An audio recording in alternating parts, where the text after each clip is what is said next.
Bonjour chers amis, eh bien nous continuons encore ce balayage que nous faisons de ces différentes formes de famille que nous avons aujourd'hui dans notre société.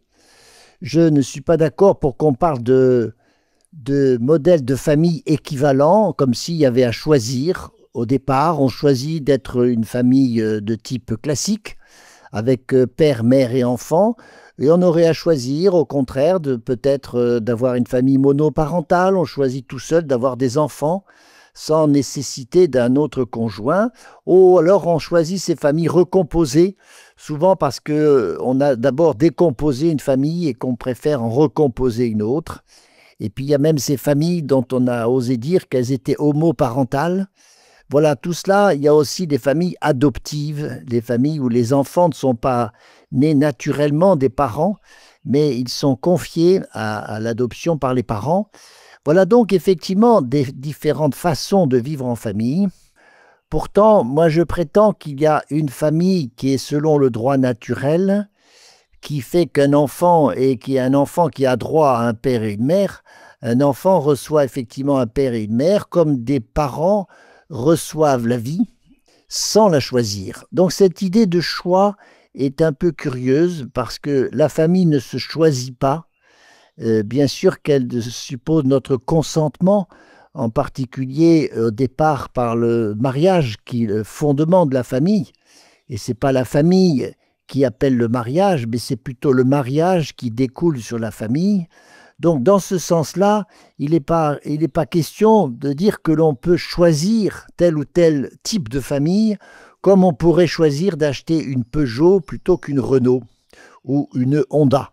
Voilà, ce n'est pas de cet ordre-là. En réalité, on a la famille, j'allais dire qu'on mérite, on a la famille qui s'est imposée à nous quelquefois aussi.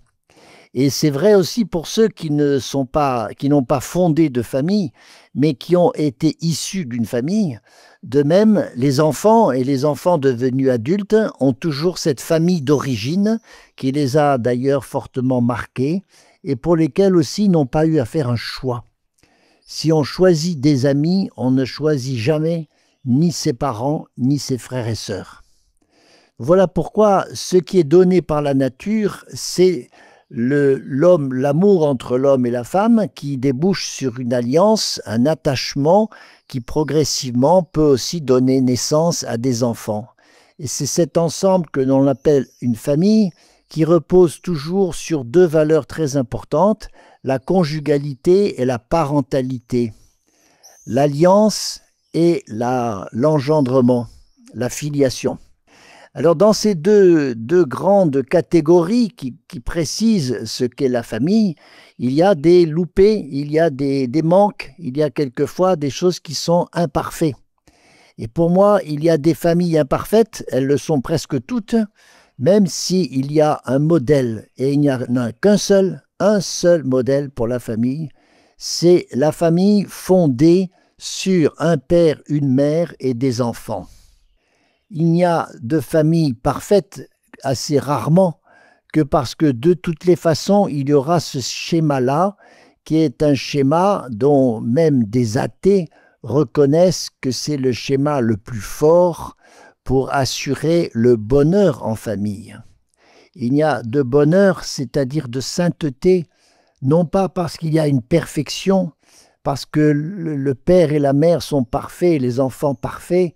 Il y a une sorte de quête de cela, de la perfection, qui est un peu illusoire. Je crois qu'il faut beaucoup plus vivre dans cette attitude de recevoir l'un et l'autre dans sa famille comme ils sont, comme ils nous sont donnés. Nous avons des désirs fondamentaux et un des désirs les plus importants dans notre vie, c'est d'avoir reçu beaucoup d'amour, de solidarité, de connivence, d'attachement avec ceux auxquels on se sent lié. Et quand on dit qu'on se sent lié, c'est un passif. Ce n'est pas parce qu'on les a choisis, encore une fois. Donc on se sent lié à des personnes, et c'est ce qui fait notre histoire familiale, qui est ce qu'elle est. Et le vrai bonheur consiste à aimer les autres justement à travers cette imperfection. Donc s'il y a une famille modèle et non pas une famille parfaite, dans le trio père, mère, enfant. Les anthropologues disent que c'est le trio le mieux équilibré, finalement, pour la vocation de chacun, la vocation de père, la vocation de mère et la vocation d'enfant, parce qu'il y a une vocation à être enfant. Tout cela fonctionne bien parce qu'il y a des relations triangulaires entre père, mère, enfant qui assurent une sorte de perfection, la perfection dans ces relations. Voilà. Alors, ces familles imparfaites, des familles imparfaites, il y en a qui passent par des manques, des souffrances. Un des conjoints qui peut mourir, ça fragilise toute la famille et c'est une souffrance, c'est une épreuve. De même que des drames de séparation chez les deux époux, qui s'appellent la séparation conjugale ou le divorce, va créer des manques, va créer des imperfections encore plus grandes. Et quand on va faire une famille recomposée, on a l'impression qu'on va récupérer ça et retrouver justement le modèle naturel père-mère avec enfant, mais ça devient très compliqué pour les enfants comme pour le couple.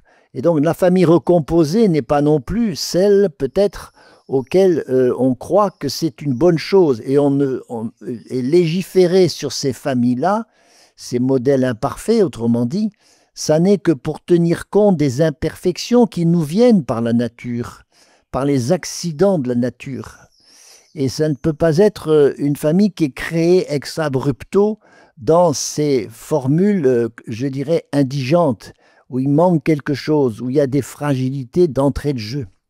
On a aussi parlé des familles homoparentales, ce qui est un peu un artifice de vocabulaire, parce que là, il y a des choses qui sont encore plus compliquées, aussi bien dans le couple, puisque c'est une amitié homoparentale, et également pour les enfants, parce que c'est des enfants à qui on impose de n'avoir que deux pères ou deux mères. Alors, il y a ensuite une autre famille, la famille adoptive. La famille adoptive, c'est une famille où là aussi, il y a un accident, ça s'appelle la stérilité des parents, et ça, c'est aussi une grande souffrance. Et là aussi, on constate que ce n'est pas choisi, c'est absolument imposé, c'est subi. Il y a une sorte de famille aujourd'hui qui s'appelle les parents no kids. No kids, ça veut dire qu'ils ne veulent pas d'enfants. Alors ça, ce n'est pas un accident de la nature, c'est un choix. C'est un choix très curieux qui fait que l'on veut vivre en couple sans avoir d'enfants. Ça recouvre d'ailleurs aussi ce qu'est le concubinage. Est-ce que sur le plan économique, ça peut être un foyer, ça peut être comme on dit en économie, c'est une famille au plan économique, mais ça n'est pas une famille, parce qu'une famille, inclut toujours la présence d'enfants. C'est presque la définition de la famille. Les parents peuvent être dans des situations très diverses, voire être seuls, mais il y a des enfants dans une famille, comme par définition. Sinon, on ne parle que de couple. Voilà donc, il y a aussi cette façon de vivre en famille qui est de ne pas avoir d'enfants parce qu'on ne le peut pas, et non pas parce qu'on ne veut pas. Et c'est ce qu'on appelle les familles adoptives quand elles vont recevoir un ou des enfants qui ne sont pas issus d'eux-mêmes. Voilà la caractéristique. Ce qui veut dire que quand on parle de ces familles, on pense d'abord au fait qu'il y a eu une stérilité naturelle, une stérilité physique. Et ça renvoie à ce qu'est la fécondité. Eh bien, il y a une très belle fécondité qui continue, qui se manifeste, qui est absolument réelle, une très belle fécondité dans ces familles-là. Alors, essayons de comprendre ce qu'est la fécondité. Quand on reçoit des fiancés, on leur parle de la fécondité, très naturellement, on leur en parle toujours comme étant l'accueil de la vie à travers leur relation, leur union profonde. Il y a, ça c'est complètement biologique, l'amour pousse à la rencontre des corps qui fait naître la vie, avec cette merveille extraordinaire qui fait cette fécondation d'un tout petit zygote qui devient ensuite un embryon, et puis ça finit par donner un nourrisson qui va devenir un enfant, puis un adolescent. Cette croissance de la vie, c'est ce qu'il y a de plus beau sans doute dans la valeur famille, c'est l'accueil de la vie. Et bien sûr que c'est un désir profond au cœur de tout homme, de toute femme, que de pouvoir accueillir la vie, accueillir un être qui vient d'eux-mêmes. Et voilà où se situe la souffrance. Nous allons continuer après cette pause à méditer sur ce que peuvent vivre donc ces familles adoptives.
C'est papa qui prend la leçon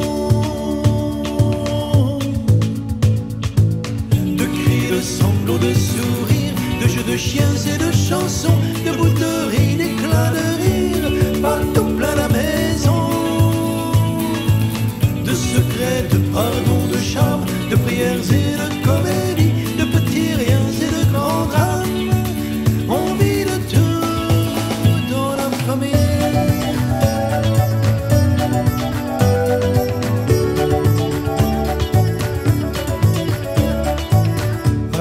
Sous le même toit, sous l'aile de parents qui s'aiment, pour une larme ou un poème, il y a toujours un cœur et deux bras. Que Jean fête sa communion ou Anne son anniversaire, des grands-parents aux petits frères, battent à l'unisson, de cris, de sanglots, de sourires, de jeux de chiens et de chansons, de bouts de rire, d'éclats de rire, partout plein la maison, de secrets, de pardon, de charme, de prières et de comédies, de petits riens et de grands drames. On vit de tout dans la famille.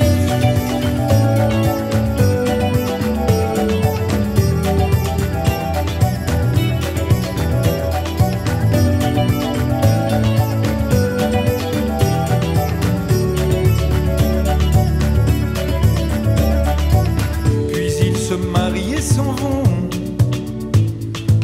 nous laissant seuls prendre nos rides dans une grande maison vide, tandis qu'ils se font des enfants. Mais à la première occasion, ils débarquent avec leur marmaille, qui se câlinent et se chamaillent, mais font revivre la maison, de cris, de sanglots, de sourires, de jeux de chiens et de chansons, de bouts de rire, d'éclats de rire, partout plein la maison, de secrets, de pardon, de charme, de prières et de comédies, de petits riens et de grands drames. On vit de tout dans la famille.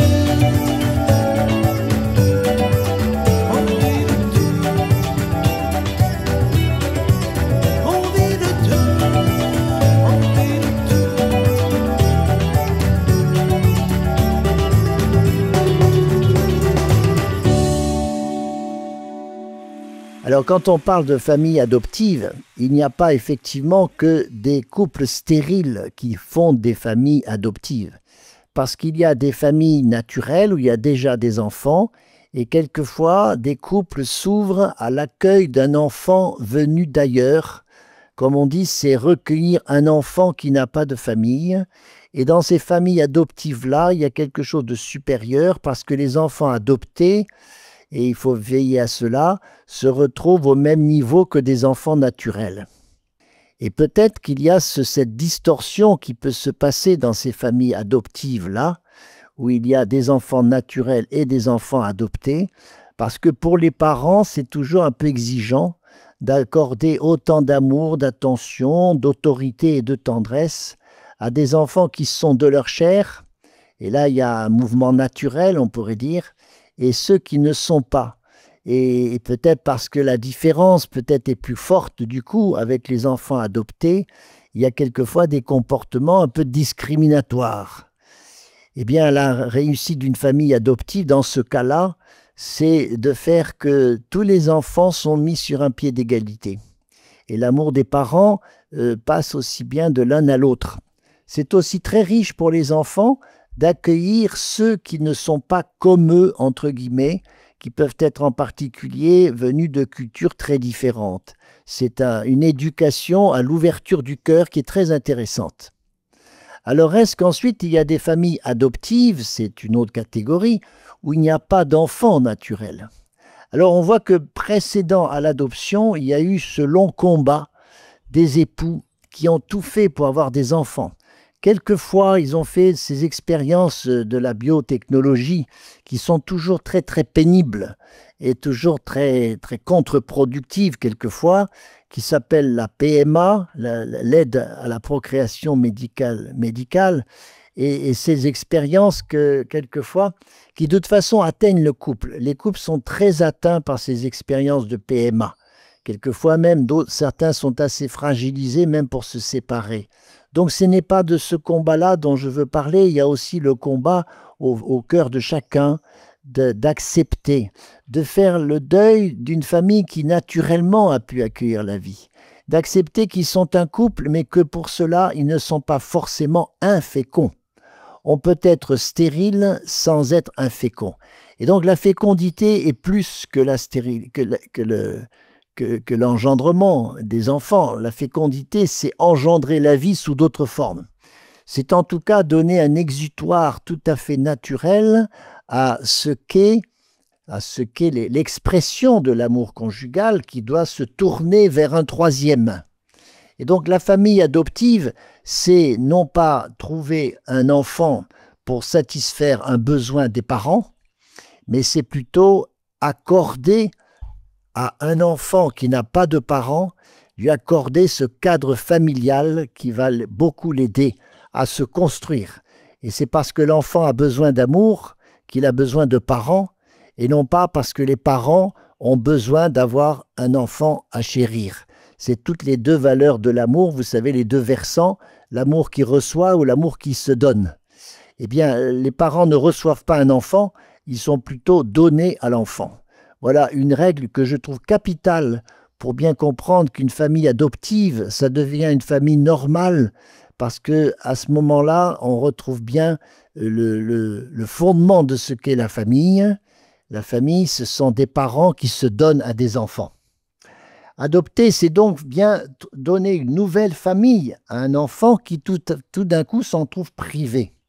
Mais on n'oublie pas que cet enfant, bien sûr, a des parents naturels. Il les a quelquefois pas du tout connus. Ça peut être le fait d'enfants dont les parents sont morts très tôt, des nourrissons abandonnés par une mère, etc. Mais c'est quelquefois parce qu'il a connu déjà ses parents et peut-être parce qu'il les a connus dans un environnement et une atmosphère très troublée, quelquefois une atmosphère de violence. C'est aussi parce que des drames ont atteint les parents, comme l'alcoolisme, la drogue, etc., qui fait que l'enfant a été confié, comme on dit, à l'adoption. Mais cet enfant adopté, très souvent, pour ne pas dire dans la majorité des cas, il a vécu un traumatisme d'abandon. Voilà. Et ça, c'est bien connu par les psychologues, c'est quelque chose qui reste très profondément ancré, qui va suivre dans le temps et très très longtemps. Cet abandon que l'enfant a pu vivre, la plupart du temps aussi, il s'en croit coupable. Et il pense que finalement, il est un mauvais enfant. D'entrée de jeu et très tôt, un enfant vit cela. Un enfant qui est dans un manque profond. Et c'est pour ça qu'il a besoin d'être conforté dans cette idée de se construire lui aussi de nouveau sur le socle d'une paternité et d'une maternité. Même si il n'est pas forcément demandé d'oublier ce qu'il a été. Mais c'est en l'adoptant qu'on reconstitue ainsi cette filiation qui est très importante pour son équilibre existentiel. Alors, c'est partiel parce qu'en lui, il y a toujours cette origine qui l'habite. C'est pour ça qu'un enfant adopté peut ignorer qu'il est adopté pendant tout un temps de sa prime jeunesse, mais tôt ou tard, dans l'adolescence et la vie adulte, il y a chez lui cette recherche de son origine. Et comme il est naturel de le dire à l'enfant au bout d'un certain temps, qu'il n'est pas le fruit de ses parents, les parents qu'il connaît, les parents adoptifs, mais qu'il a d'autres parents qui sont ailleurs. Bien sûr, ses parents naturels, il en est imprégné. Il y a la culture d'origine, il y a la chaîne héréditaire, il y a les antécédents familiaux qui sont là, et dont les parents adoptifs voient bien que ça ne peut pas s'effacer. C'est pour ça qu'il faut que l'enfant fasse progressivement ce travail de se réconcilier avec son histoire, d'accepter son histoire, et de passer finalement d'avoir été adopté par des parents de substitution à l'attitude d'adopter ses parents d'adoption. Et donc c'est une sorte de supplément de paternité, de maternité, dont il doit finalement, tôt ou tard, accepter. Et donc faire ce travail d'acceptation qui est très guérissant pour l'enfant. Et finalement, le but de toute éducation, c'est bien de préparer un enfant à quitter sa famille, un jour ou l'autre. Et c'est ce travail plus précis qu'il faut faire également, et peut-être encore mieux, avec celui qui a été blessé par un abandon qui a été mal vécu. Voilà comment cet enfant adopté, on en a une très belle image chez Moïse. Moïse, c'est un personnage intéressant qui montre ce qu'a été une adoption réussie. Parce qu'il fallait, alors qu'il était un enfant hébreu, il fallait que Moïse devienne un Égyptien bien élevé, recevant en particulier beaucoup de talent pour être le libérateur de ce peuple hébreu. Et c'est parce qu'il connaissait très bien, ayant été au sommet du pouvoir dans ce pays-là, qu'il a pu finalement en devenir ensuite le libérateur de son peuple.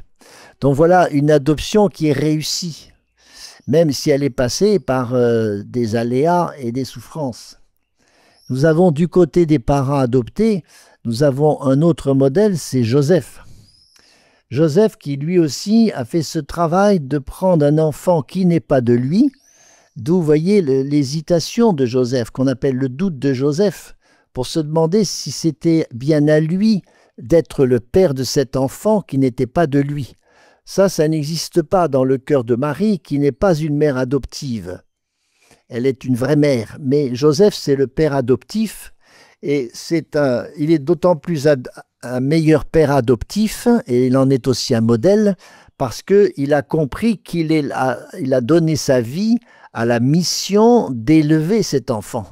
Et parce que cet enfant doit devenir le sauveur du monde, cette mission était particulièrement importante. C'est ce que nous dit bien l'évangile de Matthieu, qui nous dit que Joseph a choisi, de fait, il a dit oui à cette paternité d'adoption qui lui était proposée. Alors c'est le modèle des parents adoptifs. Voilà comment, encore une fois, nos familles sont imparfaites, mais il y a ce modèle qui s'appelle le père, la mère et l'enfant, qui peut se reconstituer justement dans les familles, par exemple, recomposées, ou les familles adoptives, où finalement on cherche à retrouver ce qui est dans le plan de Dieu pour le bonheur de la famille et pour le bonheur des enfants. Bon été à chacun. Au revoir, chers amis.